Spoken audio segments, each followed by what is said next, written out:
I'm the man whose wife looked me dead in the eye and said, "I'll never leave him. He makes me feel alive in ways you never could."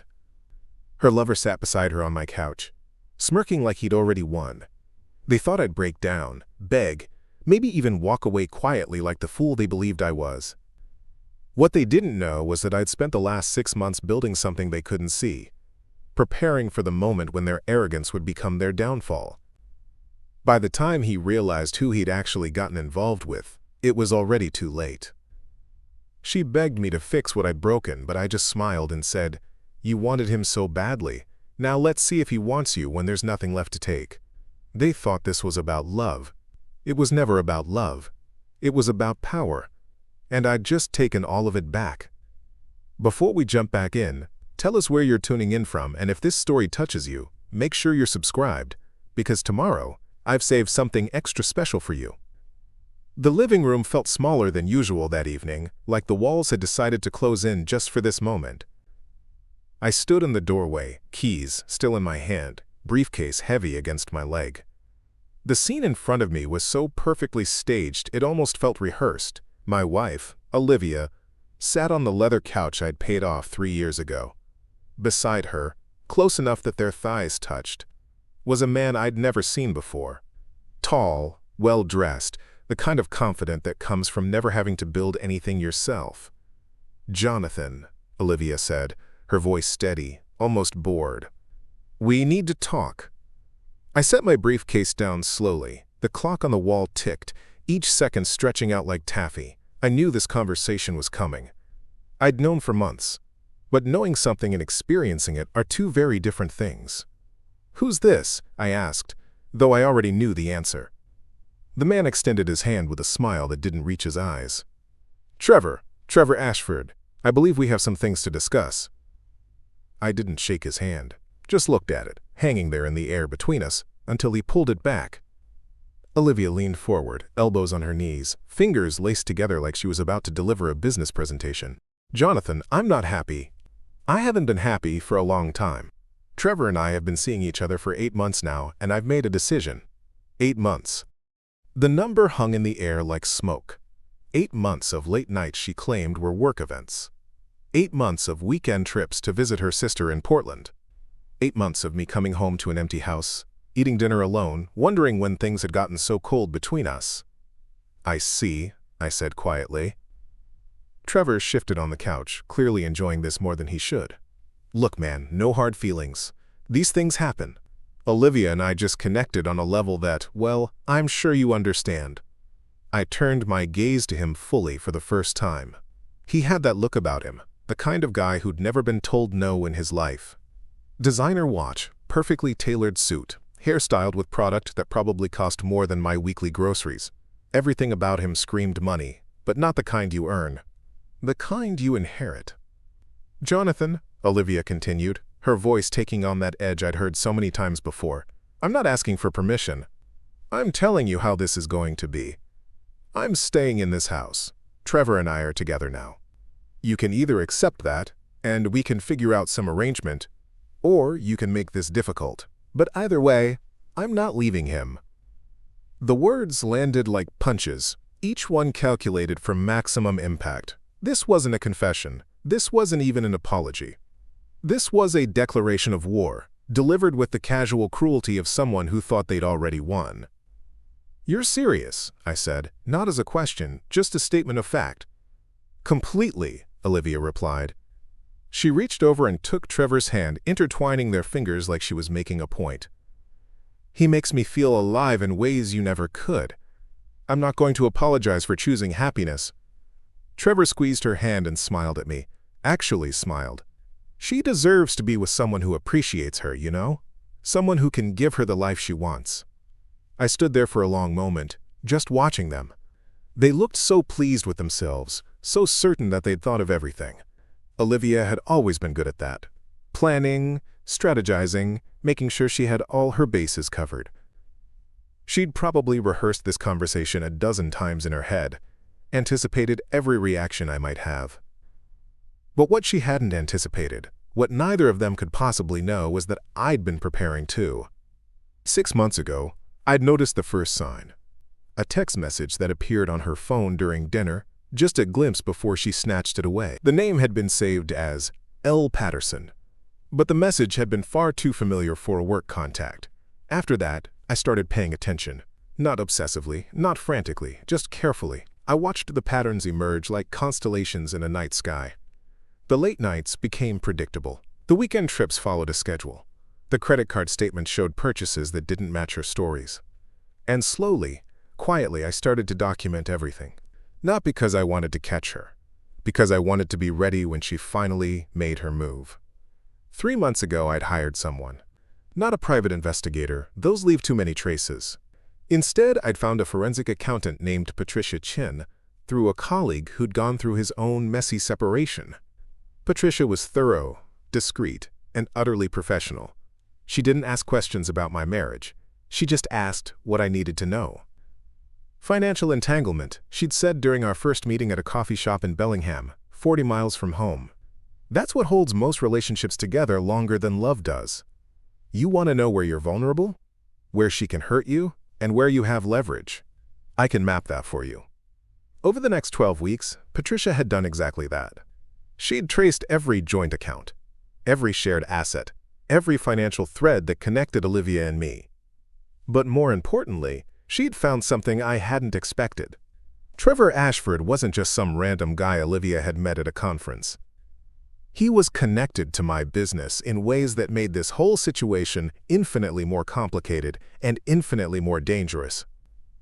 Standing in my living room now, watching Trevor smirk at me like he'd just won the lottery, I felt something click into place. Not anger, not even hurt, just clarity. Cold, sharp clarity. "So what's the arrangement you're proposing?" I asked, my voice calm. Olivia seemed surprised by my tone. She'd probably expected yelling, maybe tears, definitely more resistance. "You can stay in the guest room for now, until we figure out the details. I'll need you to sign some papers, transfer some accounts.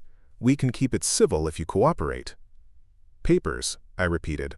"What kind of papers?" Trevor leaned back, draping his arm across the couch behind Olivia. "Just financial stuff, man. Making sure everyone gets what's fair. You seem like a reasonable guy. I'm sure we can work something out that doesn't involve lawyers and drama." Fair. The word almost made me laugh. There was nothing fair about this. Nothing fair about coming home to find your wife had replaced you. Nothing fair about the man she'd chosen sitting in your house, drinking from your glasses, acting like he owned the place. But I didn't laugh. I just nodded slowly. "I'll need to think about it." "Don't think too long," Olivia said, her voice hardening. "I'm not interested in dragging this out. Trevor and I have plans, and I'd like to move forward with my life."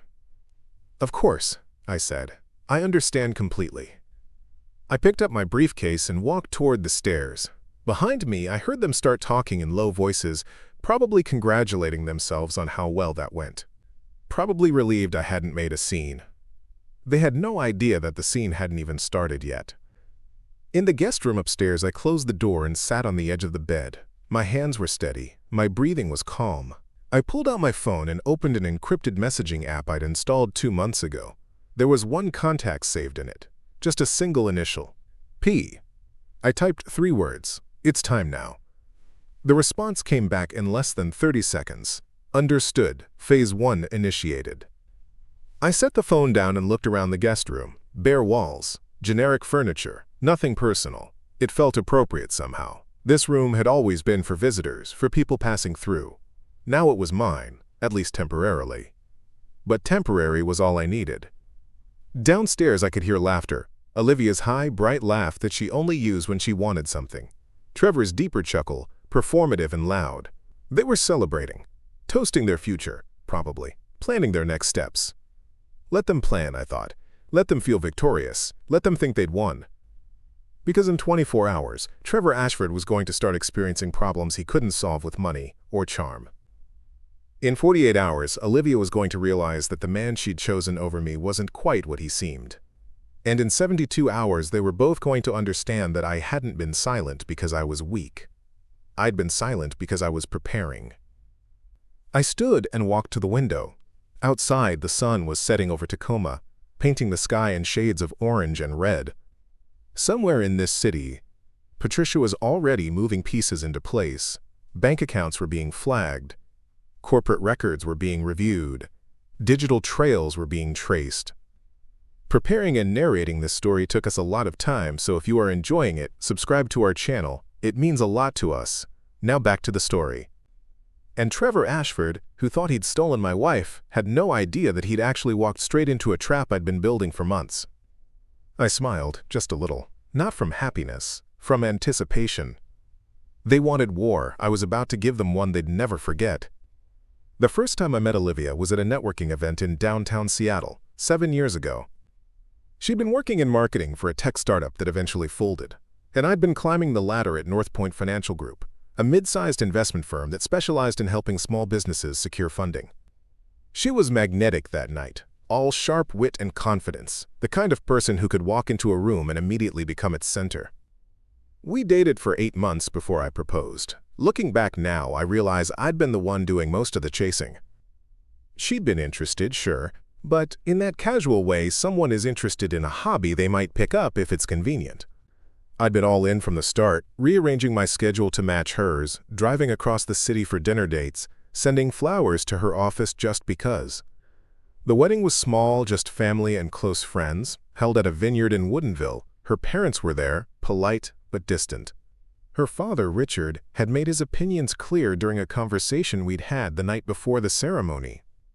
"You're a good man, Jonathan," he'd said, swirling wine in his glass. "Stable, reliable. Those are important qualities." He'd said it like he was reading from a resume, checking boxes. Stable, reliable, not passionate, not exciting, just safe. I'd ignored the undertone then. Told myself he was just being protective, that all fathers were skeptical of the men who married their daughters. But now, standing in this guest room, I realized he'd been telling me exactly what Olivia thought of me too. I was the safe choice. The backup plan. The guy you marry when the exciting options don't work out. After the wedding, we'd bought this house together. It was a stretch financially, even with both our incomes, but Olivia had been insistent. "We need space," she'd said. "Room to grow, to build a life." So I'd stretched. Taken on extra freelance consulting work, cut back on personal expenses. Made it happen, because that's what you do when you're building a life with someone. You sacrifice, you compromise. You put their dreams alongside yours and work toward both. Except somewhere along the way, my dreams had gotten smaller and smaller while hers had gotten louder. 2 years into our marriage, Olivia had decided she wanted to start her own business, a boutique marketing agency focused on lifestyle brands. It was a good idea, ambitious but feasible. The problem was startup capital. We didn't have much saved, and banks weren't exactly throwing money at unproven entrepreneurs. So I'd made it happen, used my connections at North Point to help her secure a small business loan, put up our house as collateral. Worked extra hours to cover our expenses while she got the business off the ground. For 6 months I'd barely slept. Between my regular job and the consulting work I'd taken on to keep us afloat, I was pulling 80-hour weeks. "You're amazing," Olivia had said back then, kissing me on the forehead as I sat at the kitchen table at midnight, laptop open, eyes burning with fatigue. "I promise I'll make this worth it." The agency had done okay. Not great, not terrible, just okay. Enough to keep the lights on, but not enough to be the success story Olivia had imagined. After 2 years, she'd sold it to a larger firm and pocketed a modest profit. We'd paid off the loan, kept the house, and I'd finally been able to cut back on the consulting work. "Maybe we can start thinking about the future now," I'd suggested one night over dinner. "Maybe it's time to focus on us for a while." She'd smiled, but it hadn't reached her eyes. Sure, the future. That had been 3 years ago. 3 years of slowly drifting apart while staying under the same roof. 3 years of conversations that skimmed the surface but never dove deep. 3 years of her staying late at the office more and more often. Of weekend trips that seemed to multiply. Of a coldness settling between us like frost on a window. I'd noticed, of course, but I'd told myself it was normal, that marriages went through phases, that we just needed to reconnect, to find our way back to each other. I'd suggested couples therapy once. She'd laughed it off. 6 months ago, I'd noticed the first sign. A text message that appeared on her phone during dinner, just a glimpse before she snatched it away. The name had been saved as L. Patterson. But the message had been far too familiar for a work contact. After that, I started paying attention. Not obsessively, not frantically, just carefully. I watched the patterns emerge like constellations in a night sky. The late nights became predictable. The weekend trips followed a schedule. The credit card statement showed purchases that didn't match her stories. And slowly, quietly, I started to document everything. Not because I wanted to catch her, because I wanted to be ready when she finally made her move. 3 months ago, I'd hired someone. Not a private investigator, those leave too many traces. Instead, I'd found a forensic accountant named Patricia Chin through a colleague who'd gone through his own messy separation. Patricia was thorough, discreet, and utterly professional. She didn't ask questions about my marriage. She just asked what I needed to know. Financial entanglement, she'd said during our first meeting at a coffee shop in Bellingham, 40 miles from home. That's what holds most relationships together longer than love does. You want to know where you're vulnerable, where she can hurt you, and where you have leverage. I can map that for you. Over the next 12 weeks, Patricia had done exactly that. She'd traced every joint account, every shared asset, every financial thread that connected Olivia and me. But more importantly, she'd found something I hadn't expected. Trevor Ashford wasn't just some random guy Olivia had met at a conference. He was connected to my business in ways that made this whole situation infinitely more complicated and infinitely more dangerous. Standing in my living room now, watching Trevor smirk at me like he'd just won the lottery, I felt something click into place. Not anger, not even hurt, just clarity. Cold, sharp clarity. "So what's the arrangement you're proposing?" I asked, my voice calm. Olivia seemed surprised by my tone. She'd probably expected yelling, maybe tears, definitely more resistance. "You can stay in the guest room for now, until we figure out the details. I'll need you to sign some papers, transfer some accounts. We can keep it civil if you cooperate." "Papers," I repeated. "What kind of papers?" Trevor leaned back, draping his arm across the couch behind Olivia. "Just financial stuff, man. Making sure everyone gets what's fair. You seem like a reasonable guy. I'm sure we can work something out that doesn't involve lawyers and drama." Fair. The word almost made me laugh. There was nothing fair about this. Nothing fair about coming home to find your wife had replaced you. Nothing fair about the man she'd chosen sitting in your house, drinking from your glasses, acting like he owned the place.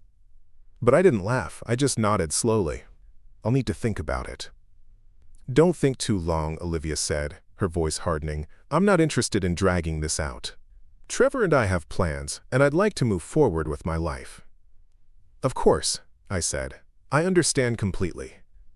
I picked up my briefcase and walked toward the stairs. Behind me, I heard them start talking in low voices, probably congratulating themselves on how well that went. Probably relieved I hadn't made a scene. They had no idea that the scene hadn't even started yet. In the guest room upstairs, I closed the door and sat on the edge of the bed. My hands were steady. My breathing was calm. I pulled out my phone and opened an encrypted messaging app I'd installed 2 months ago. There was one contact saved in it. Just a single initial. P. I typed 3 words. "It's time now." The response came back in less than 30 seconds. "Understood. Phase 1 initiated." I set the phone down and looked around the guest room. Bare walls, generic furniture, nothing personal. It felt appropriate somehow. This room had always been for visitors, for people passing through. Now it was mine, at least temporarily. But temporary was all I needed. Downstairs I could hear laughter. Olivia's high, bright laugh that she only used when she wanted something. Trevor's deeper chuckle, performative and loud. They were celebrating. Toasting their future, probably. Planning their next steps. Let them plan, I thought. Let them feel victorious. Let them think they'd won. Because in 24 hours, Trevor Ashford was going to start experiencing problems he couldn't solve with money or charm. In 48 hours, Olivia was going to realize that the man she'd chosen over me wasn't quite what he seemed. And in 72 hours, they were both going to understand that I hadn't been silent because I was weak. I'd been silent because I was preparing. But they'd made one critical mistake. They'd assumed I wouldn't notice. They'd assumed I was too trusting, too passive, too stable and reliable to see what was happening right in front of me. They'd been wrong, and now it was time to show them exactly how wrong they'd been. 4 months ago, I'd met with Patricia at a quiet cafe in Olympia, far enough from Tacoma that I wouldn't run into anyone I knew. She'd brought a laptop and a thick manila folder, both of which she'd placed on the table between us with the careful precision of someone who knew exactly what they were doing. "Before we go any further," she'd said, her voice low and professional, "I need to make sure you understand what you're asking for." I'd wrap my hands around my coffee cup, letting the warmth seep into my palms. "I understand." "Do you?" She'd lean forward slightly. "Because what I'm about to help you do isn't just protecting yourself. It's building a case. A strategy. Once we start down this path, there's no going back to how things were. You need to be certain."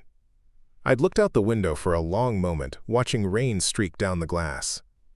In the distance, the Capitol building rose against the gray sky, solid and permanent. I'd thought about Olivia, about the 7 years we'd spent together, about all the moments I'd believed were real. And then I'd thought about the receipt. The secret account. The lies that had become so natural she didn't even hesitate anymore. "I'm certain," I'd said. Patricia had nodded once, then opened the laptop. "Then let's talk about Trevor Ashford." What she'd shown me that day had been revelatory. Trevor wasn't just some wealthy playboy with too much time and money. He was a strategic operator, someone who used relationships as tools to get what he wanted. Patricia had found 3 other instances over the past 5 years where Trevor had pursued women connected to businesses his family wanted to acquire. "It's a pattern," Patricia had explained, pulling up news articles and business filings. "He gets close to someone with access, gathers information, and then Ashford Development makes a move. Sometimes it's a direct acquisition. Sometimes it's a hostile takeover, but it always starts with Trevor making a personal connection." "Has it always worked?" I'd asked. "Twice, yes. Once, no. That time, the woman figured out what he was doing and went public. There was a lawsuit, settled out of court with a strict NDA. But the business he was targeting, a small architectural firm, they survived. Got bought out by a competitor instead." I'd stared at the screen, watching pieces of the puzzle click together. "So Olivia is just a mark to him." "Most likely." Patricia had pulled up another document. "But here's where it gets interesting. Trevor doesn't know that you know. Neither does Olivia. Which means they're still operating under the assumption that they have the advantage. That gives us leverage." She'd walked me through it then, step by step. How to document everything without leaving traces. How to secure my assets without triggering alarms. How to build a case that would hold up not just in divorce court, but potentially in criminal court, if Trevor's information gathering crossed legal lines. "First thing," she'd said, "we need to isolate what they have access to. Change passwords, create new accounts, move money carefully. Nothing dramatic, nothing that would make them suspicious. Just slowly closing doors." Over the next week, I'd done exactly that. Changed every password on every account, created new email addresses for important correspondence, moved money from our joint savings into a separate account I'd opened at a credit union in Spokane, far enough away that Olivia wouldn't stumble across it accidentally. I'd also started keeping a journal, not a diary exactly, more like a log, every time Olivia asked about work. Every time she seemed unusually interested in a specific project. Every time she left the house for longer than her stated plans would require. I'd documented it all, timestamps and details, building a timeline that painted a very clear picture. The second thing Patricia had helped me with was understanding my position at North Point. I'd been with the company for 9 years, working my way up from junior analyst to senior consultant. I knew the company inside and out. I knew which deals were solid and which ones were risky. I knew where the vulnerabilities were. And I knew something that Trevor Ashford didn't. North Point wasn't actually vulnerable to acquisition. Not the way he thought. 6 months before Olivia and Trevor had started their affair, North Point's board had voted to restructure ownership. They'd created an employee stock ownership plan, distributing shares to key personnel. I'd been one of those key personnel. Which meant I didn't just work at North Point anymore. I owned part of it. Not a huge part, maybe 5% of the total shares. But enough to have voting rights. Enough to have a say in major decisions. Enough to make an acquisition attempt a lot more complicated than Trevor probably realized. I'd confirmed this with North Point's CFO, a woman named Rebecca Winters, who I'd worked closely with for years. I'd been careful about how I'd approached it, framing it as general curiosity about the ESOP program rather than anything specific. The whole point, Rebecca had explained over lunch one day, was to make us more resilient.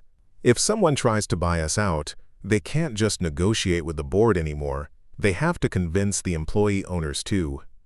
And most of us aren't interested in selling. Good to know, I'd said casually. I wasn't planning on going anywhere. She'd smiled. Neither are the rest of us.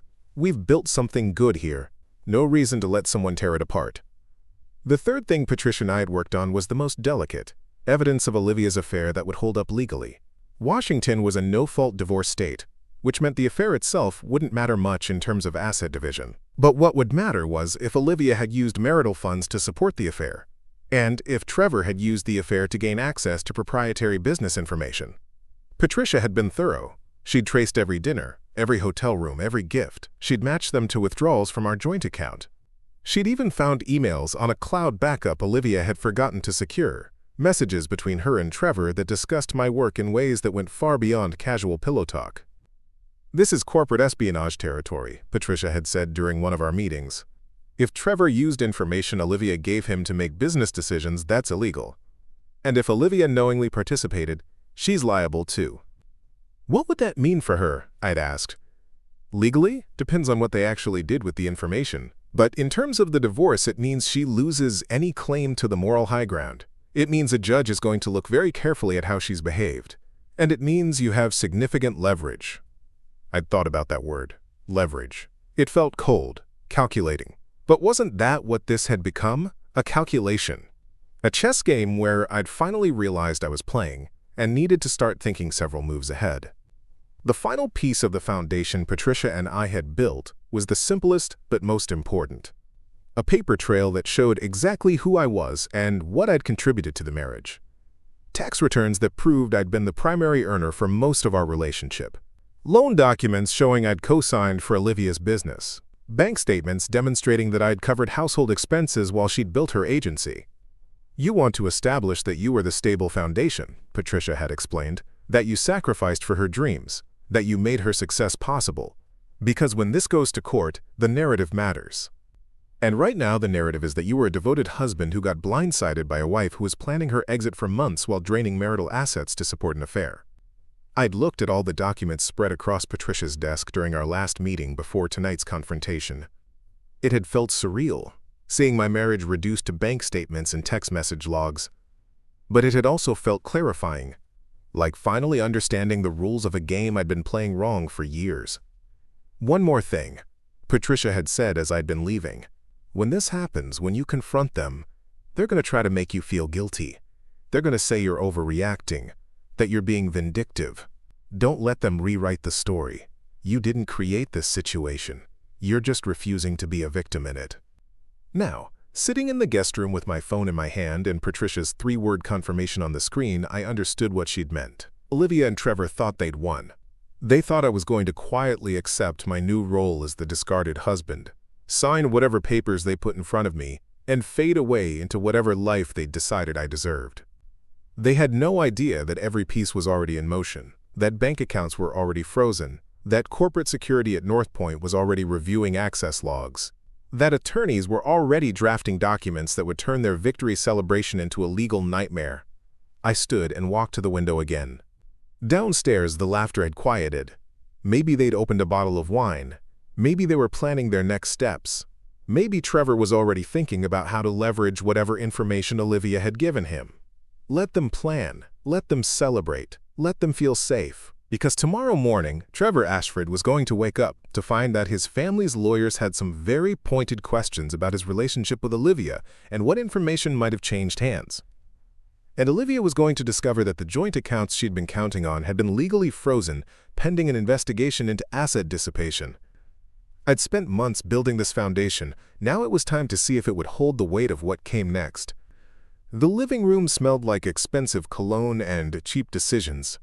I stood in the doorway of my own house, briefcase still in hand, staring at a scene that would have broken most men on the spot. My wife, Olivia, sat on the leather couch I'd bought her last Christmas, her hand intertwined with another man's fingers. She didn't flinch when she saw me. Didn't scramble to explain or apologize. She just looked at me with those cold green eyes and said the words that would change everything. "I'm not hiding anymore, Benjamin. The man beside her, tall and smug in a tailored suit that probably cost more than my monthly mortgage, leaned back like he owned the place. His name was Jonathan Walker, a real estate developer who'd made his fortune flipping historic buildings in downtown Portland.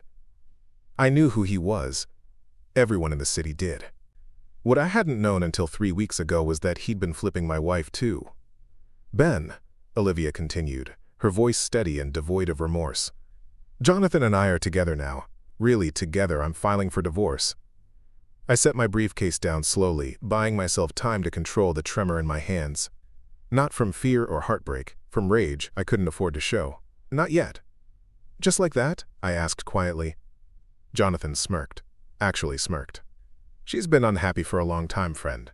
Sometimes people grow apart. Nothing personal." Nothing personal.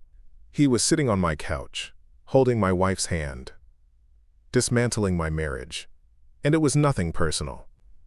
Olivia squeezed his hand tighter, like she needed his support to finish her speech. "I've already spoken to an attorney. You'll get the paperwork next week. I'm asking for the house, obviously. I've lived here for 8 years. I've built a life here." "We've built a life here," I corrected, my voice still dangerously calm. She waved her free hand dismissively. "You've been a ghost for the last 3 years, Ben, working late every night, traveling for those ridiculous consulting contracts. When was the last time we actually talked? When was the last time you made me feel like I mattered?" I could have argued, could have reminded her that those ridiculous consulting contracts paid for the house she wanted to keep, the car she drove, the boutique she'd tried and failed to launch twice. Could have mentioned the countless nights I came home exhausted and still asked about her day, only to be met with one-word answers and her phone screen glowing with texts I wasn't allowed to see. But I didn't say any of that. Instead, I looked at Jonathan, really looked at him. His watch was a Rolex, but not one of the prestigious models, just expensive enough to announce itself. His shoes were polished, but slightly scuffed at the heels.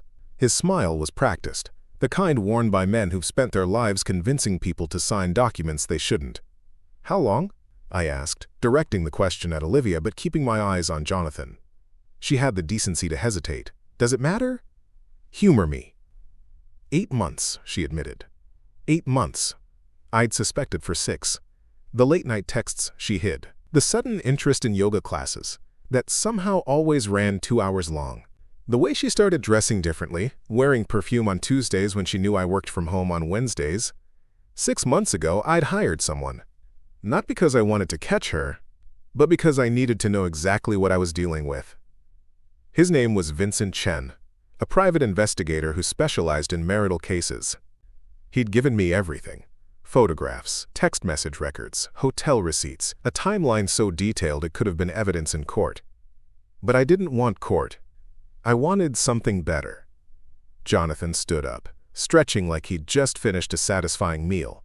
"Look, Ben, I know this is hard, but Olivia deserves to be happy. We both do. And honestly, you seem like a reasonable guy. Let's handle this like adults." Adults. He wanted me to be an adult while he dismantled my life with my wife's enthusiastic participation. "You're right," I said, and both of them blinked in surprise. "Olivia should be happy. You both should." Olivia's expression shifted from defensive to cautiously hopeful. "So you'll sign the papers? We can do this amicably?" I picked up my briefcase and turned toward the stairs. "I'll think about it." "Ben," she called after me, her voice taking on that sharp edge I'd learned to recognize over 8 years of marriage. "Don't make this difficult. Jonathan has lawyers, good ones." I paused halfway up the stairs and looked back at them. Jonathan had his arm around her now, protective and possessive. They looked like a magazine spread, beautiful people in a beautiful room, playing at a beautiful romance built on lies and betrayal. "I'm sure he does," I said evenly. "But here's the thing, Olivia. You think you know me. You think these last 3 years of late nights and travel and distance mean I've been checked out, that I've been neglecting you." I let that hang in the air for a moment. "You have no idea what I've actually been building." I didn't wait for a response. I climbed the rest of the stairs, walked into my study, and locked the door behind me. Through the floorboards, I could hear them talking, their voices low and uncertain now. Let them wonder, let them guess. They thought this was about a failed marriage and a new romance. They thought Jonathan had won some prize, and that I was just another discarded husband who'd roll over and accept his fate. What they didn't know, what neither of them could possibly know, was that I'd spent the last 6 months preparing for this exact moment. And by the time they figured out what was really happening, it would be far too late to stop it. The study was the only room in the house that felt like mine. Dark wood shelves lined with books I'd actually read, a desk I'd inherited from my father, and a window that overlooked the garden Olivia had insisted we install but never maintained. I sat in the leather chair, not turning on the lamp, just letting the late afternoon shadows settle around me. 8 years. That's how long we'd been married. 10 if you counted the 2 years we dated before that. A decade of my life built around a woman who just looked me in the eye and told me she'd been cheating for 8 months. But the thing about betrayal is that it rarely happens in isolation. It's never just one moment, one decision. It's a culmination of thousands of small choices, compromises that only went one direction, and a slow erosion of respect that you don't notice until you're standing in the ruins. I met Olivia at a tech conference in Seattle. I was 28, working as a systems analyst for a mid-sized firm, and she was 26, working in event coordination. She'd been vibrant, funny, quick with a joke, and quicker with a smile. We'd talked for 3 hours over terrible conference coffee, and by the end of that first conversation, I was convinced I'd met someone special. Maybe I had, or maybe I'd just met a very good performer. The first year was magic. We moved in together after 6 months, got engaged after 18. She wanted a big wedding. I wanted whatever made her happy. So I worked overtime, picked up freelance contracts on weekends, and saved every extra dollar. The wedding cost $43,000. Her parents contributed $5,000. Mine contributed $3,000. I covered the rest. It's an investment in our future, she'd said, showing me pictures of ice sculptures and custom floral arrangements. We only do this once. I'd signed the checks. After the wedding, she wanted to start a business. Interior design, she decided, was her calling. She had an eye for aesthetics, she insisted. She just needed capital to get started.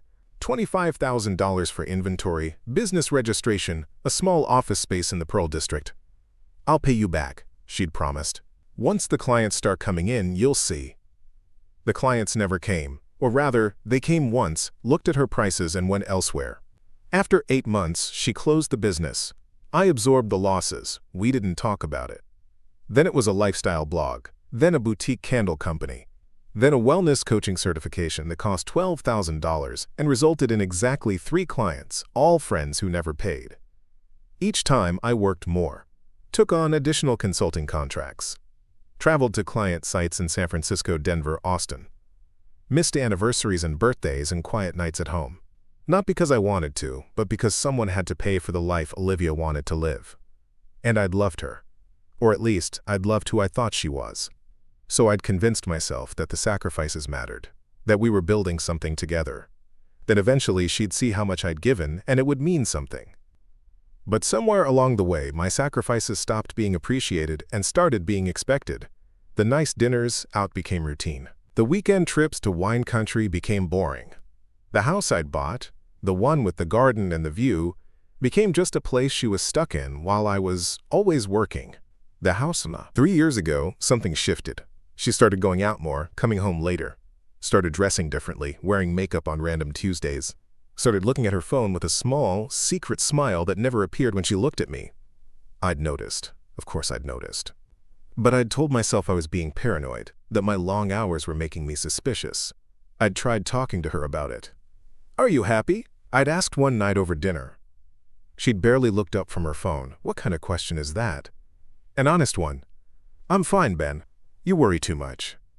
Fine, not happy, fine. 6 months ago, I'd found a receipt in her purse while looking for my car keys. Dinner for 2 at an expensive steakhouse downtown on a night she'd told me she was at a book club. The total was $340. I'd never taken her to that restaurant, couldn't afford it with all the other expenses. That's when I'd called Vincent Chen. I need to know. I'd told him during our first meeting at a coffee shop far from my neighborhood. Not suspicions, not maybes, facts. Vincent had been professional, efficient, and thorough. Within 2 weeks, he'd given me a folder full of evidence. Photographs of Olivia and Jonathan entering hotel rooms. Text message logs pulled from phone records that painted a very clear picture. Credit card statements showing charges I'd never authorized. purchases I'd never seen. But the most damning thing wasn't the affair itself, it was the timeline. 8 months of deception, yes. But the planning had started earlier. Olivia had opened a separate bank account 7 months before that, had started transferring small amounts of money from our joint account, 500 here, 1,000 there, amounts small enough that I wouldn't notice immediately but significant enough that they added up. She'd been preparing to leave for over a year. This wasn't a sudden passion or a mistake made in a moment of weakness. This was calculated, premeditated. Jonathan Walker wasn't just her lover. He was her exit strategy. And that's when I'd stopped feeling heartbroken and started feeling something else entirely. Not anger exactly, clarity. If Olivia had been planning her exit for over a year, then I could plan too. If she'd been quietly moving pieces on a chessboard I hadn't known we were playing on, then I could move pieces of my own. I'd spent the last 6 months doing exactly that. I opened my desk drawer and pulled out a folder.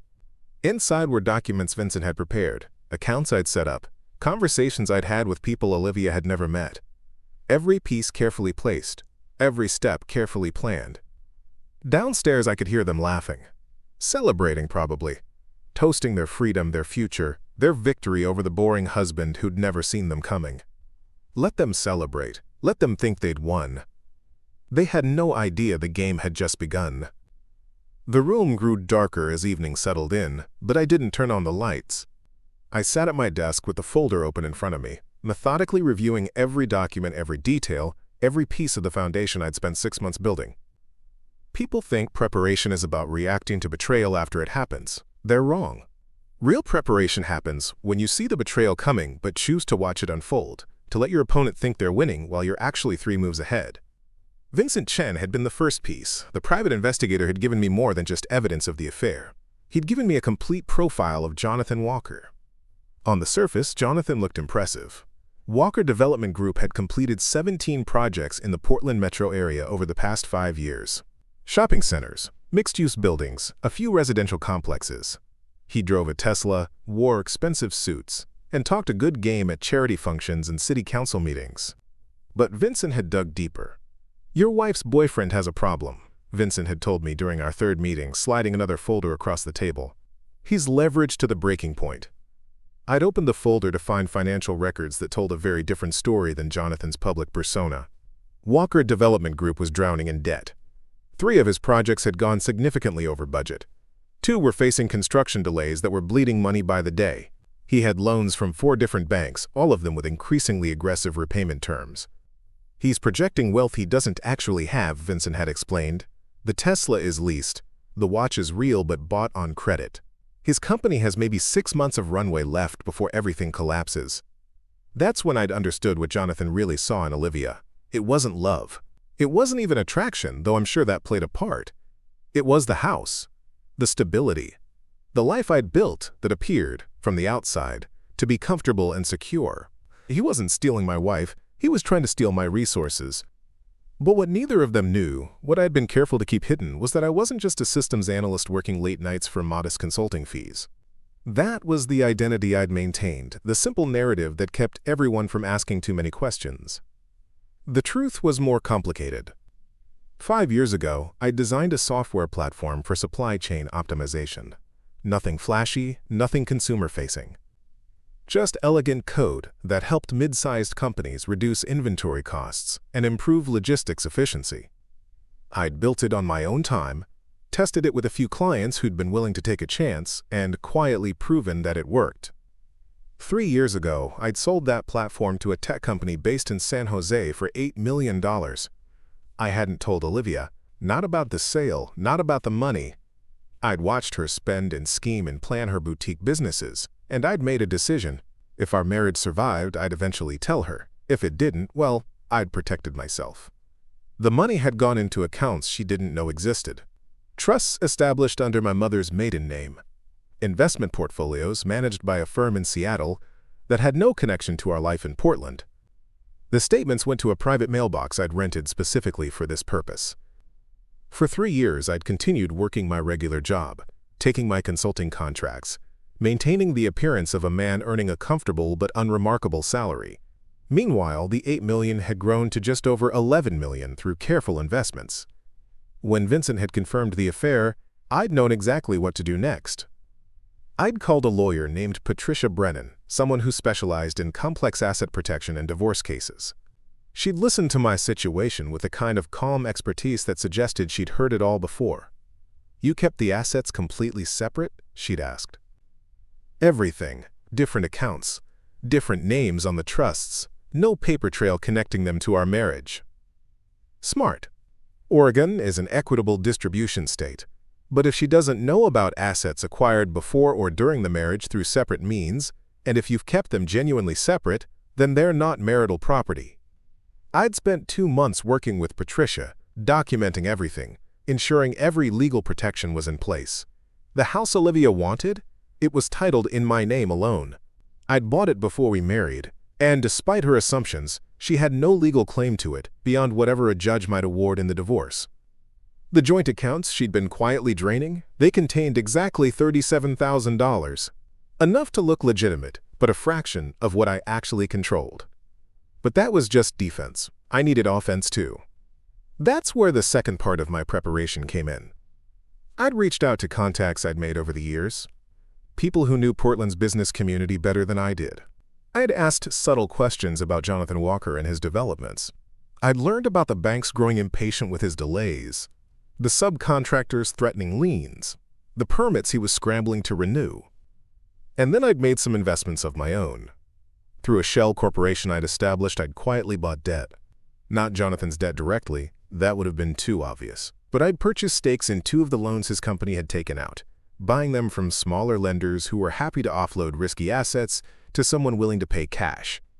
I now held leverage over approximately $4 million of Jonathan Walker's debt. Not controlling interest, but enough to cause serious problems if I chose to call it in or sell it to a less friendly creditor. Olivia thought she was leaving me for a successful real estate developer. She had no idea she was attaching herself to a sinking ship, and that I was the one who could pull the plug on the lifeboat. I closed the folder and finally turned on the desk lamp. The warm light felt appropriate somehow, illuminating the path forward. Downstairs, the house had gone quiet. They'd probably left, gone to celebrate their victory at one of the expensive restaurants Jonathan liked to pretend he could afford. Let them celebrate, let them plan their future together. Let Olivia imagine herself in a bigger house, a better life, free from the boring husband who'd never appreciated her. Tomorrow, I'd begin, not with anger, not with dramatic confrontation, just with a few phone calls, a few signatures, a few carefully placed dominoes that, once they started falling, would reshape everything they thought they knew. They'd started this game thinking I was a pawn. Time to show them what happens when the pawn reaches the other side of the board. Monday morning arrived with the kind of gray drizzle that made Portland feel like it was wrapped in wet cotton. I drove to work like any other day, stopping at the same coffee shop, ordering the same black coffee, nodding at the same barista who never remembered my name. Normal. Predictable. Exactly what Olivia expected. But at 9:15, while I sat in my cubicle reviewing code documentation, I made the first call. "Patricia, it's Benjamin Johnson." "Good morning," my attorney replied, her voice crisp and professional. "Are we moving forward?" "Yes." "Activate everything." There was a pause, the sound of papers shuffling. "Understood. I'll file the counter-petition today. Asset freeze on the joint accounts will be in effect by noon. The property claim documentation will be submitted by end of business." "And the other matter?" "I'll make the call to Cascade Regional Bank within the hour." I hung up and took a sip of coffee. It tasted the same as always, but somehow better. The thing about financial systems is that they move slowly until they don't. Most people think money is immediate, that transactions happen in real time, but there's a lag, a delay between action and consequence. That delay is where power lives, for those who know how to use it. By noon, Olivia would try to access our joint account and find it frozen pending litigation. By 2, Jonathan would receive a call from his primary lender about, quote, concerns regarding loan covenant compliance. By 5, both of them would start to feel the first tremors of the earthquake I'd been building for 6 months. I worked through lunch, responded to emails, attended a video conference about database architecture. Completely normal. At 3:30, my phone buzzed with a text from an unknown number. "What did you do?" I didn't respond. Didn't even save the number. Just deleted the message and went back to work. At 4:15, my phone rang. Olivia. I let it go to voicemail. She called again at 4:20. Again at 4:35. Each time, I let it ring. The voicemail she left at 4:40 was less composed than I'd expected. "Ben, I don't know what you think you're doing, but you need to stop. My card got declined at the grocery store. The bank says our account is frozen. This is ridiculous. We're adults. Call me back." I saved the voicemail. Not to listen to again, just as documentation. Everything was documentation now. At 5:30, I received an email from Patricia. Subject line, Phase 1 complete. Inside was a summary, counterpetition filed, asset freeze confirmed. Property title documentation submitted showing sole ownership. Letters sent to Olivia's attorney outlining the actual financial situation, including evidence that the joint accounts she'd been draining represented a fraction of my total assets. And the final line, Cascade Regional Bank has scheduled emergency review of Walker Development Group loans. Your position as debt holder has been disclosed to their risk management team. I closed my laptop, gathered my things, and drove home through rush hour traffic. The radio played something forgettable. The rain had stopped, leaving the streets slick and reflective. When I pulled into the driveway, Olivia's car was there. I'd expected that. What I hadn't expected was Jonathan's Tesla parked behind it, blocking the street. I sat in my truck for a moment, watching the house. Lights on in the living room. Shadows moving behind the curtains. They were inside, probably strategizing, trying to figure out what had gone wrong. I grabbed my briefcase and walked to the front door, time to see how they handled the first crack in their foundation. The door was unlocked. I stepped inside to find them both standing in the living room. Olivia's face was flushed, angry. Jonathan looked less smug than he had 2 days ago. His jaw was tight, his expensive suit somehow looking cheaper in the overhead light. "We need to talk," Olivia said, her voice sharp. I set down my briefcase and smiled. Not a warm smile, just acknowledgement. "I completely agree." Jonathan spoke first, stepping forward like he thought physical presence would intimidate me in my own house. "What exactly are you trying to pull, Ben?" I walked past him to the kitchen, opened the refrigerator, and pulled out a bottle of water. Took a long drink while they both watched. When I finally turned around, I leaned against the counter and met his eyes. "I'm not pulling anything. I'm simply protecting my assets during a divorce proceeding." "Standard procedure." "Standard?" Olivia's voice cracked slightly. "You froze our accounts. I can't access any money. I have bills to pay, Ben. This is financial abuse." I almost laughed. Financial abuse. From the woman who drained $20,000 from our joint account over the past year while planning her exit strategy. "Use. The accounts are frozen pending asset review," I said calmly. "It's temporary. Once we establish what belongs to whom, everything will be sorted out." "Everything belongs to both of us," she snapped. "That's how marriage works." "Actually," I replied, taking another sip of water, "that's not quite accurate. Oregon law requires equitable distribution, not equal distribution, and only of marital assets." Jonathan's expression shifted slightly. He was smart enough to hear the emphasis I'd placed on those last 2 words. "What are you saying?" he asked. I set down the water bottle. "I'm saying that Olivia has made certain assumptions about our financial situation that aren't entirely correct." "Stop playing games," Olivia demanded. "Just tell us what you want." "I don't want anything. You're the one who asked for a divorce. I'm simply making sure it's handled properly." My phone buzzed in my pocket. I pulled it out, glanced at the screen. A text from Vincent Chen. "Walker got the call. He left his office 20 minutes ago." Looked rattled. I slipped the phone back into my pocket and looked at Jonathan. "How's business, by the way? Development industry treating you well?" His face went carefully blank. "Fine." "Really? I heard Cascade Regional was doing some portfolio reviews. Nothing serious, I'm sure." "Just routine compliance checks." The silence that followed was delicious. Jonathan's throat worked like he wanted to say something but couldn't find the words. Olivia looked between us, confused. "What's he talking about?" she asked Jonathan. "Nothing," he said quickly, "just industry stuff." But I could see the calculation happening behind his eyes. He was wondering how I knew about the bank review, wondering if it was coincidence or something else. wondering if the boring husband he'd dismissed was somehow connected to the phone call that had sent his CFO into a panic that afternoon.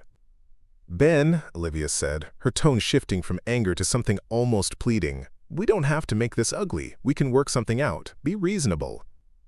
"I am being reasonable. You wanted a divorce. You'll get one. You wanted the house. We'll let a judge decide if that's equitable given that I purchased it before we were married and have maintained sole title throughout our marriage." Her face went pale. "What?" "The house is in my name, Olivia. Only my name. It always has been." "But you said. I said you could decorate it however you wanted. I said it was our home. And it was, while we were married. But legally, it's mine." Jonathan put his hand on Olivia's shoulder, a gesture meant to be comforting, but that looked more like steadying her before she fell. "You can't just kick her out." "I'm not kicking anyone out, yet, but I am going to ask that you leave, Jonathan. This is a private matter between my wife and me." "I'm not going anywhere," he said, puffing up slightly. I pulled my phone out again and held it up. "Then I'll call the police and have you removed for trespassing. Your choice." He looked at Olivia, who nodded slightly, defeated. He squeezed her shoulder once more, shot me a look that was probably meant to be threatening, and walked toward the door. "This isn't over," he said. I smiled. "No, it's really not." The door closed behind him. Olivia stood in the middle of the living room, looking smaller somehow than she had just minutes before. "What happened to you?" she whispered. "You did," I replied. "You just didn't notice until now." 3 weeks later, I sat in a conference room in downtown Portland, surrounded by lawyers and documents. Olivia sat across from me, her attorney beside her. She looked tired, worn down in a way I'd never seen before. The confidence she'd displayed on that first day with Jonathan had evaporated, replaced by something that looked uncomfortably like fear. Her attorney, a woman named Sandra Hoffman who specialized in high-asset divorces, cleared her throat. "Mr. Johnson, my client is willing to be reasonable. We're proposing a 50-50 split of all liquid assets and a buyout arrangement for the house." Patricia didn't even look up from her notes. "Ms. Hoffman, we've been over this. The house is separate property. The liquid assets in the joint accounts represent less than 4% of my client's total holdings. Your proposal is based on incomplete information." "Then provide complete information," Sandra countered. Patricia slid a folder across the table. "This is a summary of assets acquired by Mr. Johnson through intellectual property sales that occurred during the marriage but were maintained in separate accounts with no commingling of funds. Under Oregon law, these remain separate property." I watched Olivia's face as her attorney opened the folder, watched her eyes go wide as she scanned the first page, watched her mouth open slightly as she flipped to the second, then the third. "This says $11 million, Sandra said quietly. 11.3, Patricia corrected, as of last Friday's valuation. Olivia's voice came out barely above a whisper. "Where did this come from?" I met her eyes for the first time since we'd sat down. "I sold software I developed 5 years ago. I invested the proceeds carefully. It grew." 5 years ago? We were married 5 years ago. We were, but I developed the software before we married, maintained it separately, and kept all proceeds in accounts that were never joint property. It's all documented. Her attorney was speed-reading through the documents, her expression growing grimmer with each page. "Your client maintained a significant asset portfolio throughout the marriage without disclosure?" "Without commingling," Patricia corrected. "Disclosure isn't required for separately maintained assets. My client continued to contribute to joint household expenses, maintained employment, and supported marital expenditures. He simply also maintained separate property, which is entirely legal." Olivia looked like she'd been slapped. "You lied to me." "I never lied, you never asked. You assumed my salary was all I had, and I let you assume that, but I never misrepresented anything." "This is insane," Sandra said, regaining her composure. "Regardless of the technical legality, a judge is going to look at this and see a husband who deliberately hid assets from his wife." "Actually," Patricia replied, "a judge is going to see a husband who protected assets he acquired through his own work from a wife who was actively planning to leave him while draining joint accounts. Speaking of which," she slid another document across the table. "This shows withdrawals from the joint accounts over the past 18 months. $22,000 transferred to an account in Ms. Johnson's name only, an account Mr. Johnson had no knowledge of until the divorce proceedings began." The room went silent. Olivia's face had gone from pale to red. My client was preparing for financial independence. Sandra tried, but her heart wasn't in it. Your client was siphoning marital funds while planning an affair and subsequent divorce. Meanwhile, my client continued to pay the mortgage, utilities, insurance, and all household expenses from his salary. I leaned forward slightly. I'm willing to offer a settlement. $50,000, which represents roughly twice what you took from our joint account, plus whatever a judge determines, is equitable for household contributions during our marriage. In exchange, you waive all claims to the house, to any future assets, and we finalize this divorce immediately. That's insulting, Sandra said, but Olivia put a hand on her arm. What's the alternative? Olivia asked, her voice small. Patricia answered, we go to court. All of this becomes public record. Every text message, every hotel receipt, every dollar transferred. And you leave with whatever the judge decides, which based on Oregon precedent regarding marital fault and asset dissipation will likely be less than what's being offered now. Olivia stared at the table for a long moment. Then she looked up at me, and in her eyes I saw something I'd never thought I'd see. She finally understood that she'd never really known me at all. I'll take the settlement, she whispered. The papers were signed on a Thursday afternoon in late October. No ceremony, no drama. Just signatures on legal documents that dissolved 8 years of marriage in less time than it took to order lunch. Olivia left the attorney's office without saying goodbye, her heels clicking against the marble floor in an angry staccato that faded into silence. I stood by the window overlooking the Willamette River, watching the water move beneath the bridges. Patricia gathered her documents into a leather portfolio, the sound of rustling paper filling the quiet space. That's it, she said. 30 days and it's final. Thank you, I replied, still watching the river. Can I ask you something? Patricia's voice carried a note of curiosity I hadn't heard before. Why $50,000? You could have offered less. The judge would have sided with you on almost everything.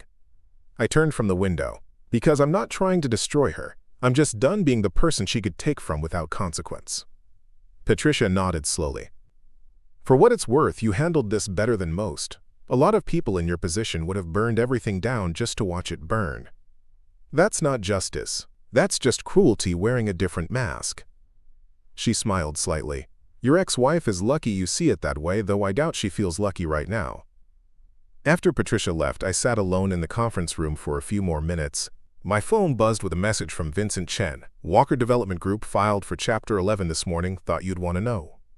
I stared at the message for a long moment. Jonathan's company had finally collapsed under the weight of its debt. The bank review I'd triggered had accelerated what was probably inevitable, but the foundation had been rotting long before I'd touched it. I didn't feel victorious. I didn't feel anything, really. Just a distant sense of completion, like finishing a book you'd been reading for too long. That evening, I drove back to the house. Olivia had moved out 2 weeks earlier, taking her clothes and a few pieces of furniture I didn't care about. The space felt larger now, emptier, but not in a lonely way. More like a canvas that had been painted over too many times and finally scraped clean. I walked through the rooms slowly, noting what was gone and what remained. The kitchen still had the espresso machine I'd bought. The living room still had the leather couch. The bedroom felt strange without her perfume bottles cluttering the dresser, without her phone charging on the nightstand, without the constant background noise of her presence. In my study, I found something I hadn't expected. A letter, placed carefully on my desk, held down by a coffee mug I recognized as one she'd bought on a trip to Seattle years ago. I picked up the envelope, my name written in her handwriting, neater than usual, like she'd taken time with it. I sat down and opened it. The letter was short, just half a page. Ben, I don't expect you to forgive me. I don't think I'd forgive me either. I'm writing this because I need to say something I should have said in that conference room, but I was too angry and too ashamed. You were right. About all of it. I took you for granted. I spent money we didn't have on dreams that didn't matter. I convinced myself you were the problem because it was easier than admitting I was lost. Jonathan was a mistake. Not just the affair, but the whole thing. I thought he represented something better, something more exciting. Turns out he represented nothing but my own selfishness reflected back at me. I know this doesn't change anything. I know sorry doesn't fix what I broke.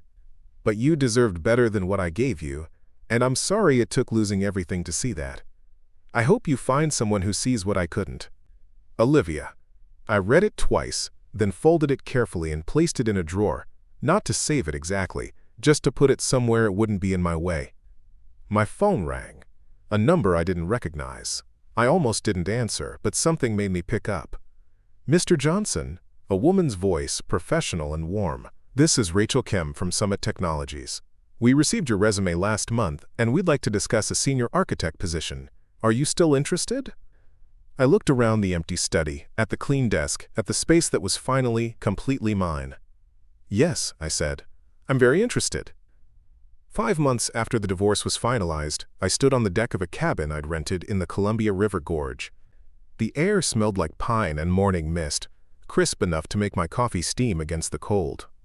Below me, the river carved its ancient path through basalt cliffs, indifferent to the small human dramas playing out in the towns along its banks. I'd taken the job at Summit Technologies, senior architect position, leading a team of 12 developers on a cloud infrastructure project that actually excited me. The work was challenging in ways that felt productive, rather than draining. My colleagues treated me like a professional, not a wallet or a support system or problem to be managed. For the first time in years, I felt like myself again. Not the person Olivia had wanted me to be, not the person I'd tried to become to keep her happy. Just Benjamin Johnson, a man who wrote elegant code, appreciated good coffee, and didn't need anyone's permission to exist. The cabin rental was a weekend escape, something I'd started doing once a month. A chance to step away from the city, from screens, from the noise of other people's expectations. I'd brought books I'd been meaning to read, a journal I was trying to keep, and absolutely no agenda beyond watching the river and thinking about nothing in particular. My phone sat on the kitchen counter inside, deliberately out of reach. I'd learned to create boundaries, to protect the quiet spaces in my life, the way I'd once protected my assets. Both required the same kind of intentional separation, the same understanding that not everything needed to be shared or accessible. A text had come through earlier that morning, before I'd walked out onto the deck. I'd glanced at it briefly. Hey Ben, it's Rachel from work. Group of us hitting Powell's books tomorrow afternoon if you want to join, no pressure. Simple. Friendly. An invitation without demands. I'd respond later, probably say yes. The people at Summit were good company. The kind who could talk about things beyond themselves. Who asked questions because they were curious rather than because they needed something. The door to the cabin creaked open behind me. I turned to see the elderly woman who owned the property, Mrs. Chen, carrying a basket covered with a checkered cloth. Didn't mean to disturb, she said, her accent carrying traces of her childhood in Taiwan. Brought you some banana bread. My grandson says I bake too much. Thank you, I said, taking the basket. The bread was still warm. You didn't have to do that. I know, that's why I did it. She smiled, her face creasing into familiar patterns. You've been coming here 5 months now, always alone, always quiet. At first, I thought maybe you were sad. But you're not sad, you're healing. There's a difference. I nodded slowly. There is. My husband left me 30 years ago, she said, leaning against the deck railing and looking out at the river. Ran off with a woman from his office. I was so angry I couldn't see straight. Spent 2 years hating him, hating her, hating myself for not seeing it coming. What changed? I got tired, she said simply. Tired of carrying all that anger around. It was like hauling rocks in my pockets everywhere I went. One day I just decided to put them down. Didn't forgive him. Didn't forget. Just stopped letting it define my whole life. We stood in comfortable silence for a moment, watching an eagle circle above the river. You know what the hardest part was? Mrs. Chen continued. Realizing that I'd lost myself trying to keep someone who didn't want to be kept. I'd spent so much energy trying to be enough for him that I forgot to be enough for me. I know that feeling, I admitted. But you figured it out younger than I did. That's good. You still have time to build something real, something that's actually yours. After she left, I sat on the deck with the banana bread and thought about what she'd said. Building something real, something actually mine. The house in Portland was on the market. I'd decided to sell it, not out of bitterness, but because it didn't feel like home anymore. Too many memories baked into the walls, too much history in every room. I wanted a fresh start, something I chose for myself, rather than something I'd bought to impress a woman who'd never really seen me. I'd already found a place, a smaller house in the Selwood neighborhood, with a yard big enough for the dog I was planning to adopt. Something simple, manageable, without pretense. A place where I could read on the porch and work in a garden and not feel like I was rattling around in spaces designed for a life I no longer wanted. The money from the software sale sat in investments I actually understood now, managed by advisors who explained things rather than just taking fees. I'd donated $100,000 to a program that helped people rebuild their lives after divorce, particularly those who'd been financially abused. It felt right, taking something painful and turning it into something useful for others. Olivia had moved to Seattle, according to mutual friends who still tried to maintain connections with both of us. She was working in marketing for a small firm, living in an apartment near Pike Place Market. Alone, apparently. Jonathan had disappeared after his company's bankruptcy, resurfacing in Phoenix where his brother ran a construction business. I didn't feel satisfaction hearing about their struggles. Didn't feel vindication or joy. I just felt distant, like hearing about characters in a book I'd finished reading months ago. The sun had climbed higher now, burning off the morning mist. I went inside and looked at my phone. Besides Rachel's text, there was an email from Patricia, my attorney. The subject line read, "Final distribution complete." I opened it. The last of the legal paperwork had been processed. The divorce was completely, irrevocably finished. All assets distributed, all claims resolved, all ties severed. I typed a simple reply, "Thank you for everything." Then I opened my messages and responded to Rachel. "Powell sounds great. I'll be there." I made myself another cup of coffee and walked back out to the deck. The Eagle was gone, but a pair of kayakers had appeared on the river below, their bright yellow boats cutting through the current. They moved together, not racing, just enjoying the morning and the water and each other's company. I thought about the man I'd been 2 years ago, working late into the night, missing dinners, trying to earn enough to fill a hole that couldn't be filled with money. I thought about the man I'd been in that living room, watching my wife hold another man's hand and declare her love for someone who saw her as an asset to acquire. And I thought about the man I was now, standing on this deck with warm bread and good coffee, with a job I enjoyed and friends who asked for nothing but company, with a future that belonged entirely to me. Mrs. Chen was right. I wasn't sad. I was healing. And for the first time in longer than I could remember, that was enough. The river kept flowing. The sun kept climbing. And I stood there, present in my own life, finally comfortable in the silence I'd created. Not an ending, not revenge, not victory over anyone but the version of myself who'd believed that love meant disappearing. Just a beginning. Quiet, simple, and entirely mine. 2 years later, I received an invitation in the mail. Heavy cardstock, elegant script, the kind of formality that suggested someone was trying very hard to make an impression. It was a wedding invitation. Olivia was getting married again, this time to someone named Derek Paulson. The ceremony would be small, intimate, at a vineyard outside Seattle. I stared at the invitation for a long moment, trying to figure out why she'd sent it. We hadn't spoken since the divorce was finalized. Hadn't exchanged emails or texts or awkward run-ins at places we used to frequent together. Then I noticed the handwritten note tucked inside the envelope. "Ben, I don't expect you to come. I'm not even sure why I'm sending this except that it feels like something I need to do. Derek is nothing like Jonathan. He's kind, steady, honest. He knows everything about what happened with us, and he didn't run. I'm different now too. Smaller life, smaller dreams, but real ones. I started therapy, paid off my debts, learned to live on what I actually earn instead of what I wish I earned. I'm not asking for forgiveness or friendship. I just wanted you to know that the pain I caused you wasn't wasted. It changed me. I hope you're well. I hope you found what you were looking for. Olivia." I folded the note and placed it back in the envelope. Didn't throw it away, didn't save it in some meaningful place. Just filed it with other correspondence that required no response. On my couch, a golden retriever named Copper lifted his head from his paws and looked at me with the kind of unconditional patience only dogs seem to master. I scratched behind his ears. "What do you think, buddy? Should we wish her well?" He yawned and put his head back down. "Fair enough." I didn't go to the wedding. didn't send a gift or a card, but I also didn't feel angry about the invitation. It was just a piece of paper from someone I used to know trying to close a circle I'd already walked away from. That weekend, I drove back to the cabin in the gorge. Mrs. Chen had sold the property to her grandson, who'd kept it as a rental and remembered that I'd been a regular guest. The banana bread tradition continued, though now it came with stories about his toddler who apparently had strong opinions about everything. I sat on the same deck, watching the same river, drinking coffee that tasted better because I'd learned to brew it properly.